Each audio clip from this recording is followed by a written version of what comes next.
योगेन योगी तत्त्वनिजात्मना।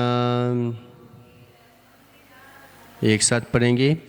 अभवचित्त विक्षेप एकांते तत्व संस्थिता अवश्यत वियोगेन योगी तत्त्वनिजात्मना। अभवचित्त विक्षेप,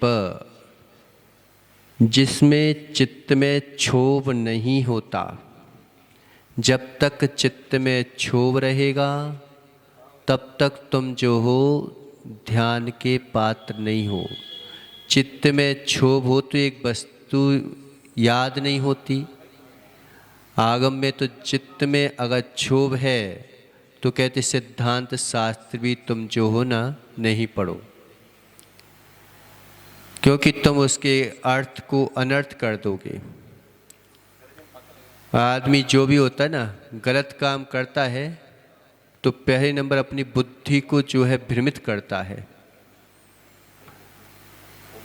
जानबूझ के बुद्धि में जब तक वो भ्रम ना डाले, जन बुद्धि को भ्रमित ना करे तो वो पाप कर नहीं सकता व्यक्ति। जानबूझ के आदमी शराब पिएगा, उल्टे सीधे काम करेगा, फिर बार बार उस बुद्धि को उस जगह ले जाएगा। तो चित्त में अगर विक्षेप ना हो तो आदमी पाप नहीं कर सकता। और विक्षेप होता है, चंचल बुद्धि हो जाती है तो पाप के बिना रह नहीं पाता। इसलिए बार बार बोले हैं कि अभव चित्त विक्षेपे, चित्त में क्षोभ नहीं है। किसके? जिसके जिसके वृक्ष में चित्त में क्षोभ नहीं है। शांत रहना सीखो। ज़्यादा मालूम चला कि जनेभ्यो वाक् तत्स्पंदो मनसा चित्त विभ्रमा। जितनी चर्चा करोगे, जितना बोलोगे उतना मालूम चला कि मन चंचल हो जाएगा। और एकदम नहीं बोलोगे ना तो पागल हो जाओगे। एकदम जैसे बोलो नहीं ना कुछ भी तो पागल होने के चांसेस हैं। कि पहले से एकदम तुमने क्या किया कि एकदम से शांत बैठ गए। पहले तत्व को निर्णय कर लो, भक्ति से भर लो, आराम से भगवान को देखते रहो, किसी का सहारा ले लो। जैसे बस में भी चढ़ते हैं तो पहले क्या करते हैं कि ऐसी उचक के चढ़ जाते हो क्या? ऐसे चढ़ोगे तो गिर जाओगे, बत्ती सी टूट जाएगी। तो जब ट्रेन बस में चढ़ते हैं तो पहले ज़मीन को छोड़ने से पहले सहारा ले लेते हैं उसका। तो ऐसे ही सबसे पहले तुम्हारा अनादिकाल से चित्त में विक्षेप है तो पहले जो है तत्व का सहारा ले लो, देवशास्त्र गुरु का सहारा ले लो, जिनवाणी का सहारा ले लो।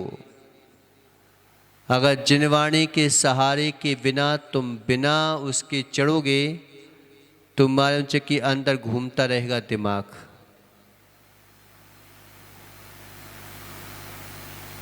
तो चित्त को शांत करने के लिए पहले सहारा ले लो।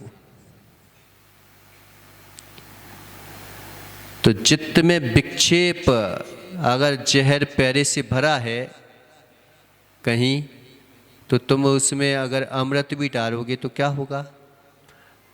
चित्त में अगर पहले से जहर भरा हुआ है, किसी कटोरे में जहर भरा हुआ है, अब तुम्हारे पास अमृत है और अमृत डालोगे तो क्या होगा? वो पूरा अमृत जो है जहर रूप परिवर्तित होगा। ऐसी भगवान आत्मा तो आपके पास है, लेकिन अनादिकाल से कर्मों का जहर भरा हुआ है। तो उसके लिए पहले जो है अच्छे से साफ कर लो। एकांते तत्व संस्थिति, क्या बोल रहे हैं कि पहले चित्त को क्षोभ से रहित करो, फिर तत्व संस्थिति, तत्व विचार में। ज्ञान का तो काम है, आत्मा तो ज्ञान है, वो तो जानेगा ना, ज्ञेयों को किसी ना किसी को तो ज्ञेय बनाएगा ना अपना। अशुभ को बनाएगा, शुभ को बनाएगा, किसी को तो ज्ञेय बनाएगा। वो हम किस सोचते ना कभी कभी, मुझे कुछ नहीं समझना, मुझे कुछ नहीं सुनना, मुझे कुछ नहीं चलना, मतलब कि पगला गया है ये। अब तो इस बात को बोल रहा है तो थोड़ा सा शांति से बैठ के विचार कर लो किसी चीज का। तो कोई भी कभी कभी क्या होता ना कि मन में विक्षेप होता है, चंचलता होती है, फिर वो कहता है शांत बैठना है, शांत बैठना है, शांत बैठना है। अरे शांत बैठना है तो बैठ जाना, काहे को चिल्ला रहे हो? तो शांत भी नहीं बैठ पाता वो। एकदम से शांत बैठोगे ना तो अंदर बोई बोई घूमता रहेगा, बोई बोई घूमता रहेगा। तो फिर भाई शांत नहीं बैठो अभी तुम, पहले एक काम करो, सहारा ले लो, तत्व का विचार करो, थोड़ा सा जो है विचार करके उसको बार बार मंथना कर शुरू कर दो। और मंथन करोगे तो तत्व विचार में संस्थित जिसकी बुद्धि स्थिर हो गई है, तत्व विचार में जिसकी बुद्धि स्थिर हो गई है, जिसने आने अपने ज्ञान को तत्व के विचार में लगा दिया, चिंतन में लगा दिया, जाने में नहीं लगाया, चिंतन में लगाया। मन कभी क्या होता ना कि अपन किसी जगह से मन रोको और ज़्यादा उसी तरफ जाता है, और ज़्यादा जाएगा। अपन सोचो कि ये नहीं सोचना, ये नहीं सोचना, ये नहीं सोचना, ये नहीं सोचना, अब ये नहीं सोचना, ये नहीं सोचना, इसी चक्कर में सोच रहा है तू।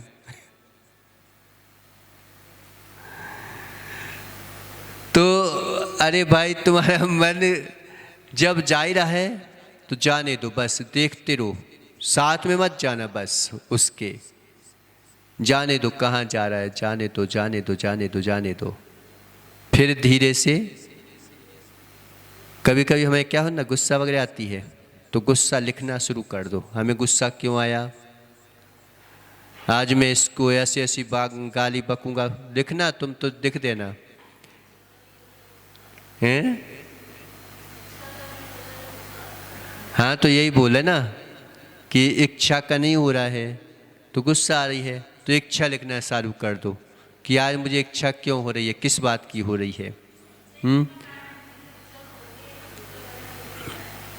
तो इच्छा हो रही है तो इच्छा को लिखना चालू कर दो कि आज मेरी ये इच्छा है, आज मुझसे, मैं उससे ये बात बोलूँगा, वो मेरी बात टालेगा, मैं उसे एक दो झापड़ लगाऊंगा, है ना, लिखना, लेकिन मानना मत, है ना। तो दो झापड़ लगाऊंगा, फिर भी नहीं मानेगा तो फिर भी नहीं मानेगा तो मैं जो है उसको और ज़्यादा मैं करूँगा। जो मन में आ रहा है लिख दो, फिर निर्णय करो उसी बात पे कि ऐसा करने से फिर क्या होगा, शांत तो हमें ही होना होगा।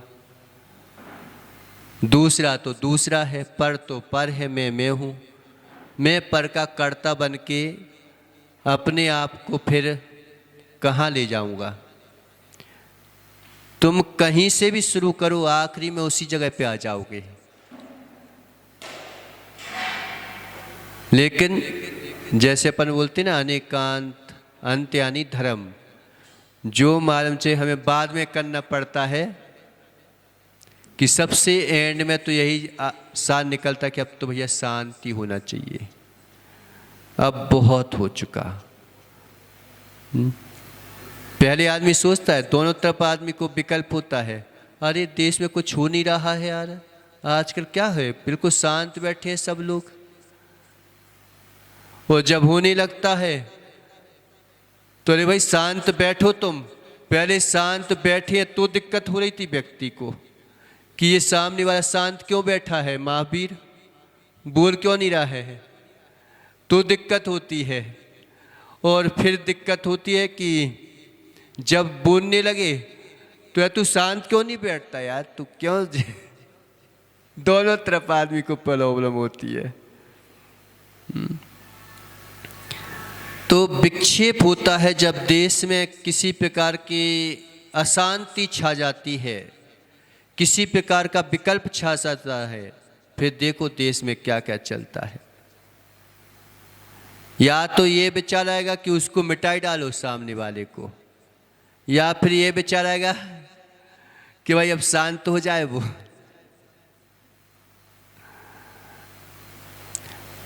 तो अंत में जो होता है कि बिल्कुल अंत का निर्णय वो शांति का ही आता है। तो हम जो है मन को जाने दें, बस उसको जानते रहें, जानने से पहले जा कहाँ रहा है उसको जानते रहें, जानते रहें। हम जानने की अपेक्षा जाना प्रारंभ कर देते हैं तो विकल्प होता है। कुछ भी कैसा भी मन जाए, ज्यादा रोकोगे ना गड़बड़ करेगा।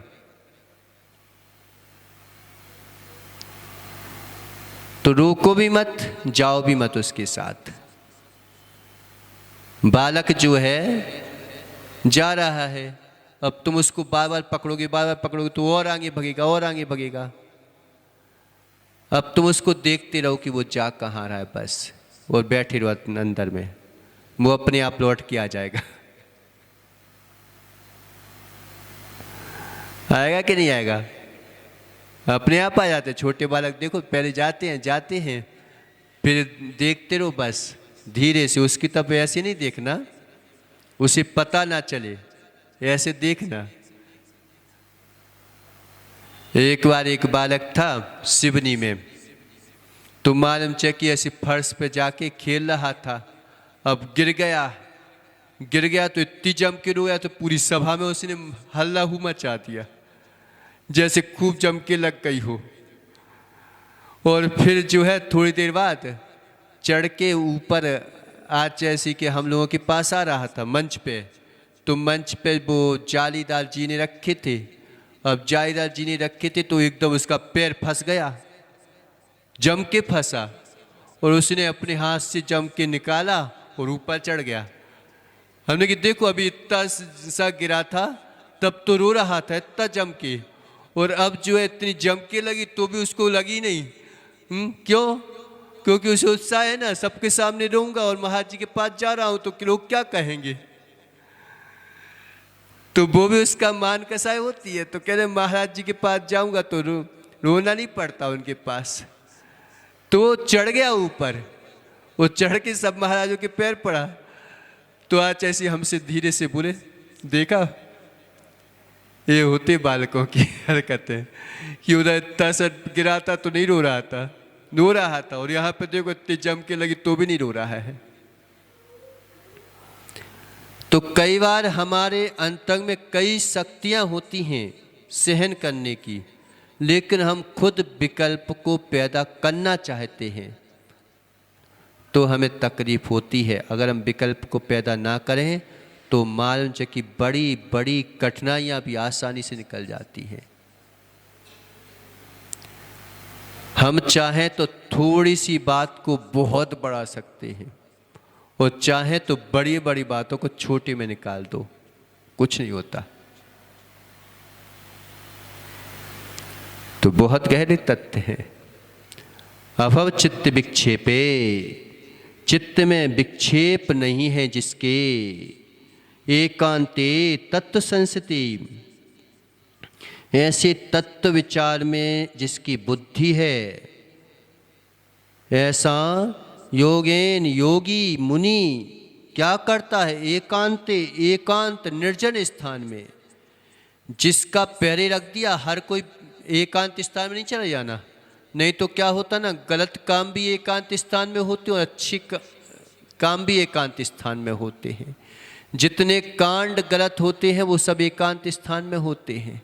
अगर तुम एकांत में जो है अपने विचारों को किसी गलत काम के लिए आ रहे हो तो कहते भाई भीड़ में आ जाओ, अच्छा होगा तेरा, अगर तुम्हारे एकांत में तुम्हारे परिणाम बिगड़ रहे हैं तो फिर कहते हैं कि थोड़ा सा भीड़ में आ जा, संभल जाओगे। पंचम काल में मुनि हो जो क्यों बोल दिया कि भाई ज़्यादा एकांत में जाओगे तो परिणाम बिगड़ जाएंगे, और ज़्यादा पब्लिक में जाओगे तो भी परिणाम बिगड़ जाएंगे। इसलिए ना ज़्यादा एकांत में जाओ, ना एकदम भीड़ में जाओ, ना एकदम किसी को भगाओ, ना एकदम किसी को जोड़ के रखो कि फेविकोल बन जाए फिर छूट ही ना पाए।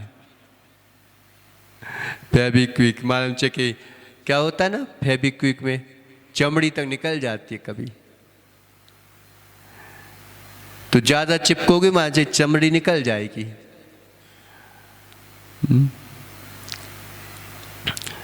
तो निर्जन एकांत में देखो कब बोला कि जब चित्त में विक्षेप ना हो, तत्व में विचार में रुचि लग रही है और जिसकी बुद्धि स्थिर हो गई है, ऐसा योगी। हर कोई भी एकांत में ना जाए, ये अगर तुम्हारी चल रही है तुम चले जाओ, टेंशन मत करो। तो ऐसा योगी निर्जर स्थान में क्या अभियोगेन आलस त्याग कर, मालूम चला कि वैसे तो खूब देर बातें कर रहे थे नरेश से, और जैसी सामयिक का समय हुआ सो गए। तो एकांत में जाना, लेकिन आलस को त्याग के जाना। चलो भैया का एकांत मिल गया, अब सो जा। तो जब तत्व विचार चल रहे हो, बुद्धि में स्थिरता चल रही हो और चित्त में विक्षेप ना हो, और आलस को त्याग दो। एंटीना को बिल्कुल सीधा रखना। अगर एंटीना थोड़ा सा भी गड़बड़ा जाता है ना, तो टीवियों में क्या हो जाता है, मच्छर घुस जाते हैं। नहीं देखा टीवियों में? हम अधिकांश क्या करते हैं, जैसी एकांत में बैठे तो एंटीना के नीचे कर लेते हैं, कहीं टेढ़ा कर लेते हैं, कहीं अंदर कर लेते हैं पेट को। तो मान से कि एंटीना गड़बड़ाया तो टीवी लफड़ा हो जाता है। ऐसी एंटीना गड़बड़ाया ना तुम्हारा शरीर का, तो आत्मा की फिल्म में गड़बड़ हो जाती है। उसके ज्ञान दर्शन में रुकावट आने लगती है, चिंतन में रुकावट आने लगती है। इसलिए हितेश एंटीना सीधा करो। तो आलस्य को त्याग कर, फिर आलस नहीं आएगा, फिर आलस नहीं आएगा। अगर एंटीना सही उसमें है, क्या रेंज में क्या बोलते हैं, सही रेंज में है, जहां से जो है कौन सी किरणें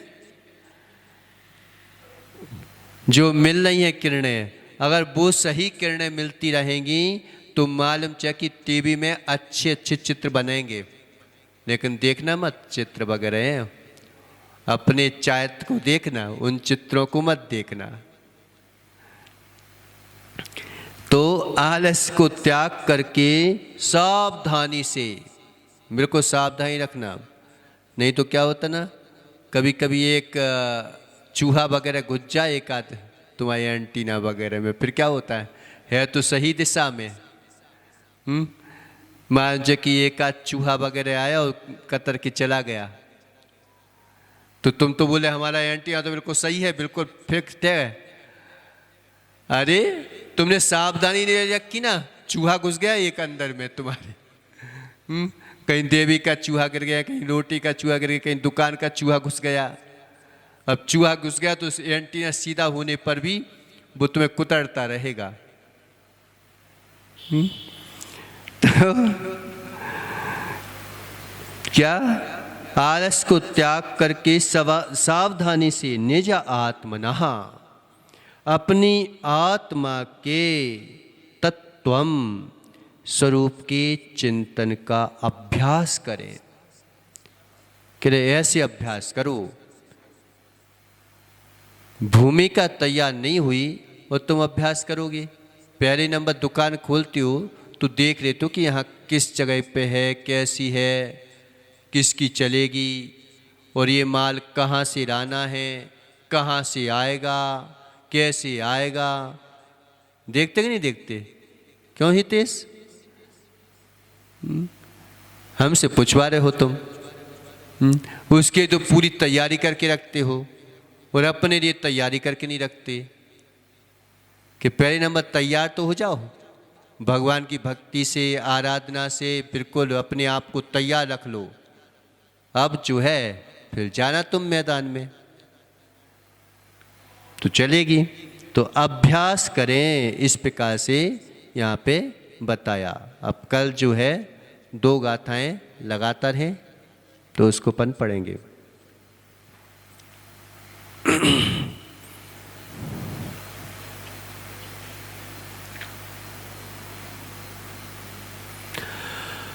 हाँ, चंदन जो है 9 स्थान पे लगाना चाहिए। तो मस्तक पर क्यों लगाते हैं चंदन को?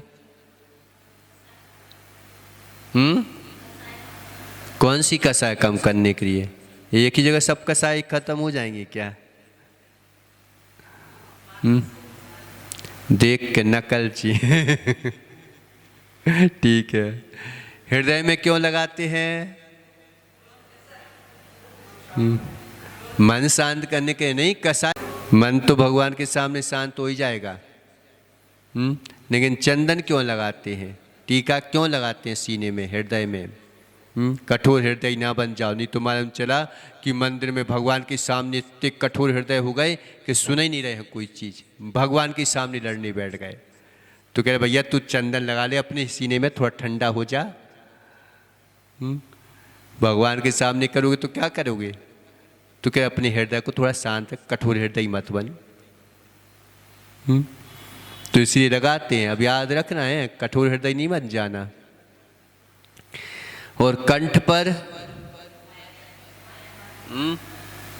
मायाचार्य से रहित होने के लिए, और हित मित प्रिय यानी सत्य शुभ सुंदर हमारा कंठ हो। जिनवाणी के अलावा हमारा कोई बात ना निकल पाए।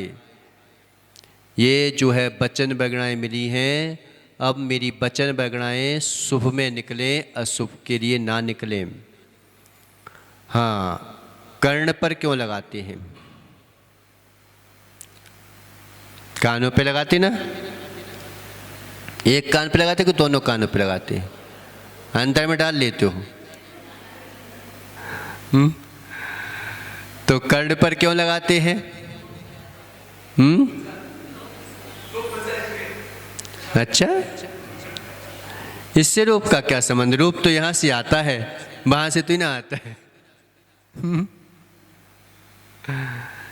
तो कर्ण पे क्यों लगाते हैं?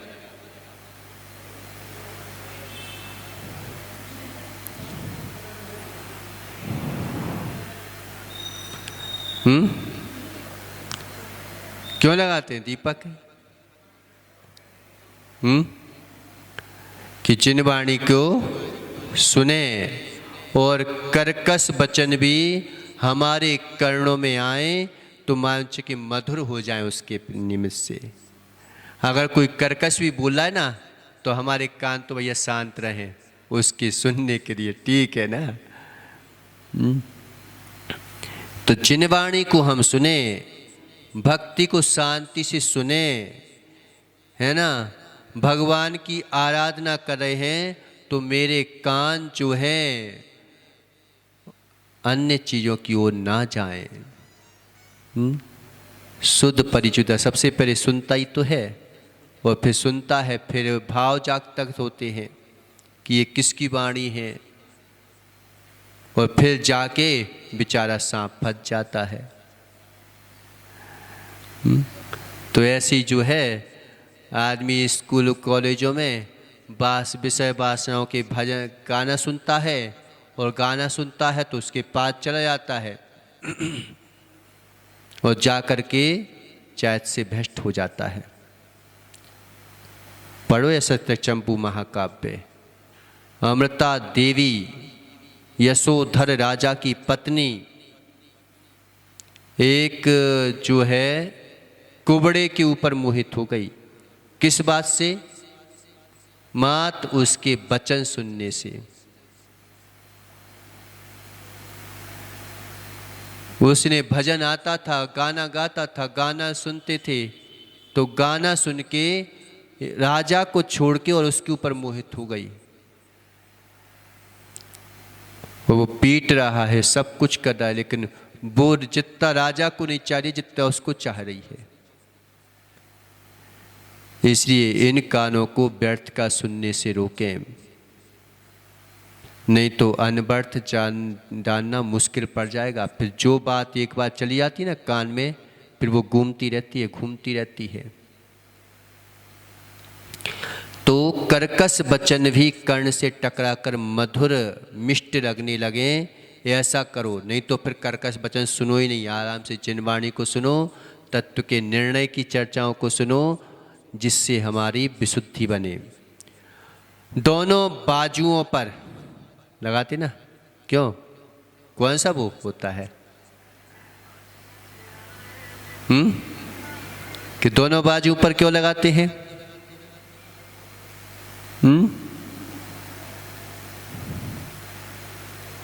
क्यों लगाते हैं? ये यहाँ पे लगाते ना ताकत बनाने के लिए, कि भगवान आपके सामने बढ़िया ताकत बन जाए, बॉडी बन जाए मेरी।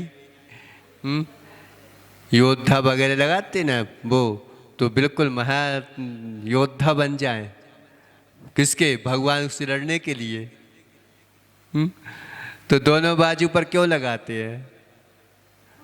क्यों मैया, क्या हो गया? नहीं आ रहा है समझ में? क्यों लगाते हैं महावीर दोनों बाजुओं पर? वो भैया से लड़ने के लिए। क्या नाम है उनका, सफेद वाले? क्या नाम है आपका? कमल। कमल से लड़ने के लिए कि मेरी अच्छी बॉडी बन जाए, फिर कमल से लड़ूंगा, इसलिए मैं जो दोनों बाजुओं में लगा लेता हूँ।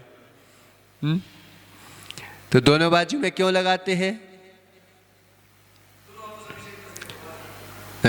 अभिषेक का क्या संबंध है? अभिषेक इससे करो, ये काय को लगा रहे हो?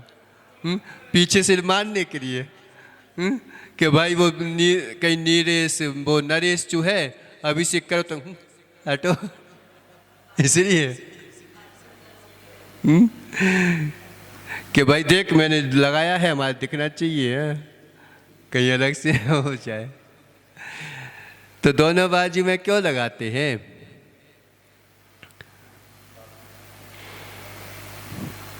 तो इसलिए लगाते हैं कि हे प्रभु, ये शक्ति का प्रतीक होता है। जब भी बात होती ना तो क्या बोलते हैं? छोटा बालक भी देखो लड़ना मत। तो इसमें भावना करते हैं कि हे प्रभु, मेरी शक्ति प्रभु के ध्यान और भक्ति में लगी रहे।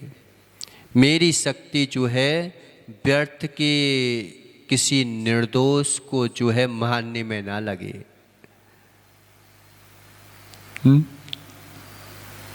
नहीं तो मान जे के पास वाले से कि मैं भक्ति कर रहा हूं, तू हट। हट जा, वो कौन सा गाना है? हट जाता हूं, क्या है वो? कैसा है? क्यों दीपक, सुनाओ तो सही। मुझे वंदना करने दे, क्या है वो? ऐसा गाना नहीं है एक? हितेश सुनाओ तो सही।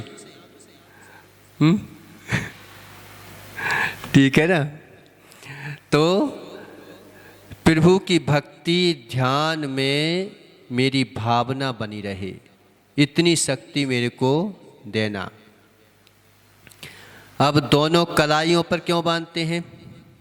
यहाँ पे लगाते ना ऐसा, कि हाथ पे लगाए तो रंग लगाने के लिए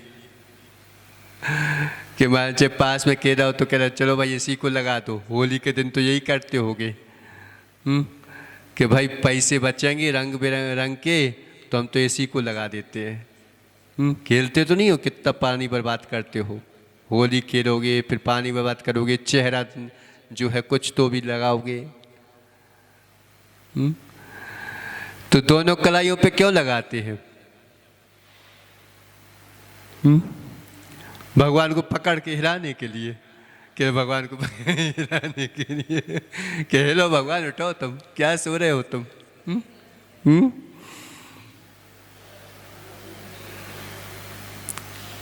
तो क्यों लगाते हैं? अच्छा, तो इसमें शक्ति, इसमें शक्ति, पूरे में शक्ति चाहिए तुम्हें। कितनी शक्ति चाहिए? ज्यादा शक्ति आ गई तो गड़बड़ हो जाएगा।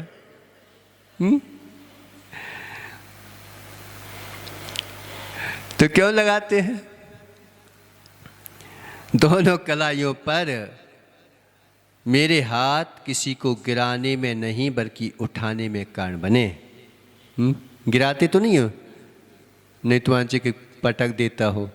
मैंने बोली रही थी भग नीचे, मेरे ऊपर ही चढ़ रहे हो तुम। हाथ भी नहीं लगाना, नहीं तो समझ लेना तुम। राकेश के दोनों हाथों से पकड़े था और थोड़ा सा किसी ने हाथ लगा दिया महावीर ने, तो मालूम चाहिए कि उसको तो गिराने के काम में ना आए बल्कि उठाने के काम में आए। और ये हाथ जो है हमेशा जो है किसी को दान देने के काम में आते रहें। इससे हमेशा जो है जब तक हमारे पास धन है, आ रहा है, तो ये कभी रुके ना, क्योंकि जो दान नहीं देता वो तो कसाई है। जो दान नहीं देता वो कसाई है। स्पष्ट लिखा है, अभी आने वाला है तुम्हारे पुरुषार्थ सिद्धि उपाय में, कि जो दान नहीं देता वो कसाई है। तो कौन सी कसाई कर ली? क्या किसको मार दिया कि कसाई कर ली? हमारा पैसा हम कमा रहे थे, तो हमें कसाई क्यों बोला? हमने कोई थोड़ी ना किसी से, हमने तो ईमानदारी से कमाया है, हमने तो सब कुछ करके कमाया, फिर क्या कसाई हो? क्यों हो कसाई? क्योंकि लोभ जो है कसाय है, और लोभ तुम्हारे अंतंग में बैठा हुआ है कि तुम दे क्यों नहीं रहे हो। सच्चा श्रावक होता है तो वो क्या करता है कि अगर एक रोटी हाथ में है तो अगर भूखा है तो एक रोटी की आधी रोटी सामने वाले को दे देगा।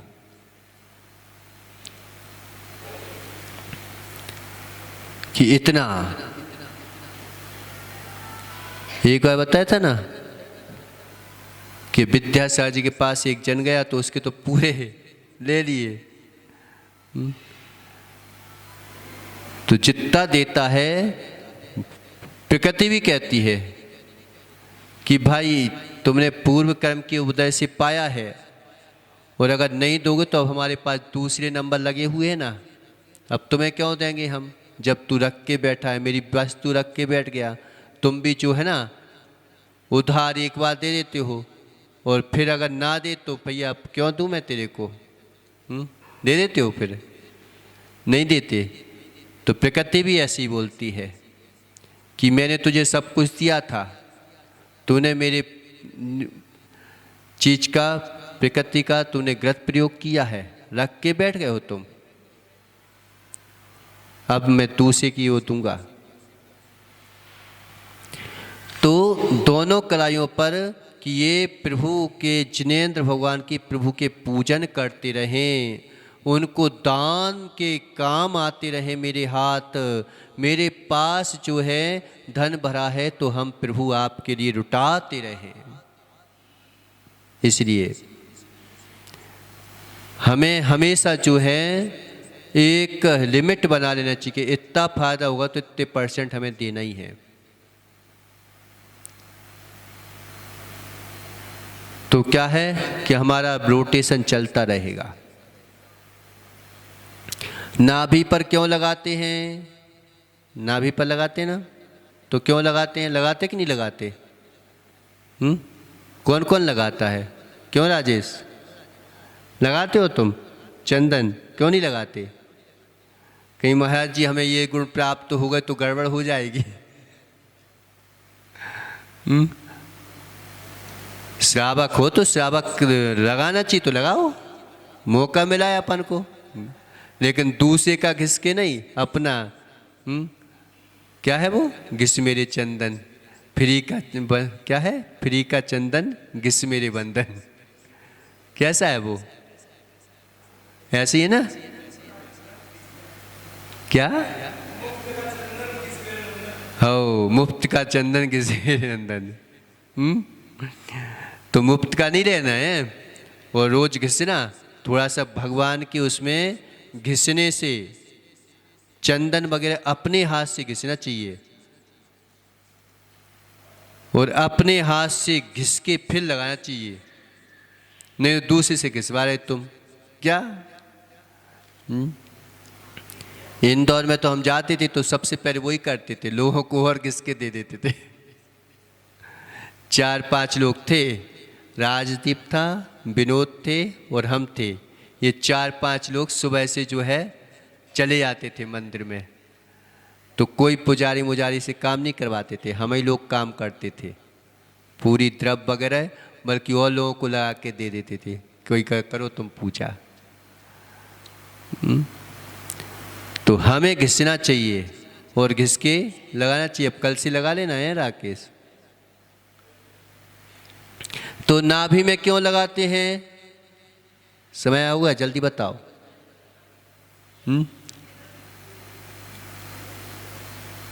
नाभि में क्यों लगाते हैं? चक्र होता है, और क्या होता है? तुम्हें सबके ऊपर चक्र ही चलाने हैं।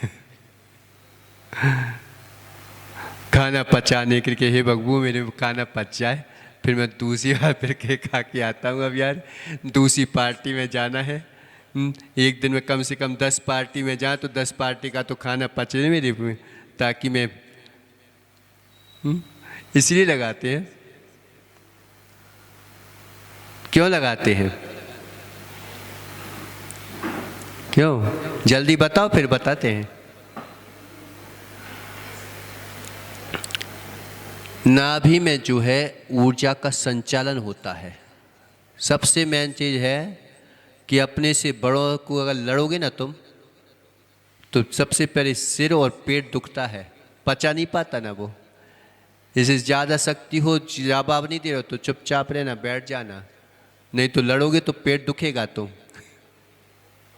ज़्यादा लड़ोगे तो यहाँ पे जो है सब पूरा जो है केंद्र है ये मध्य प्रदेश, जिसका संचालन पूरे में हो जाता है।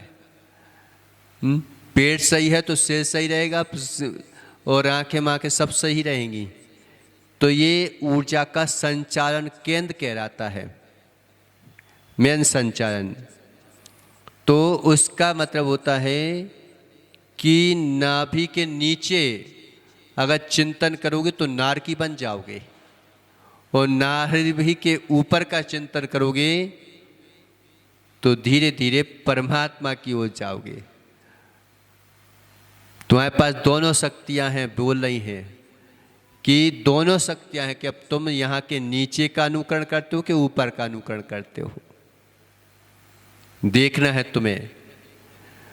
तो ऊर्जा का गमन जो है मेरा ऊपर की ओर हो, ध्यान और साधना में जीवन मेरा बनता रहे। कभी भी जैसे अपन ध्यान करवाते हैं तो क्या कहते हैं? नाभि तक कंपित करो, नाभि तक ओम की ध्वनि को संचारित करो। क्यों? क्योंकि नाभि तक जाएगी तो पूरा जो है तुम्हारी जितनी नाड़ियाँ वगैरह है ना, सब स्वच्छ हो जाएंगी, और वो स्वच्छ होगी तो आत्म साधना भी बढ़ेगी। तो ध्यान और साधना में जीवन बने, ऐसी मेरी ऊर्जा का जो है ऊपर की ओर गमन हो। ऊर्जा का अधोगमन होता है तो वासना की ओर बढ़ती है, और ऊर्जा का अगर ऊर्ध्वगमन होता है तो ध्यान साधना की ओर बढ़ता है। इसलिए कितनी जगह, 9 जगह चंदन लगाते हैं। ठीक है ना। अब ध्यान रखना है, पूछ लेंगे कभी भी।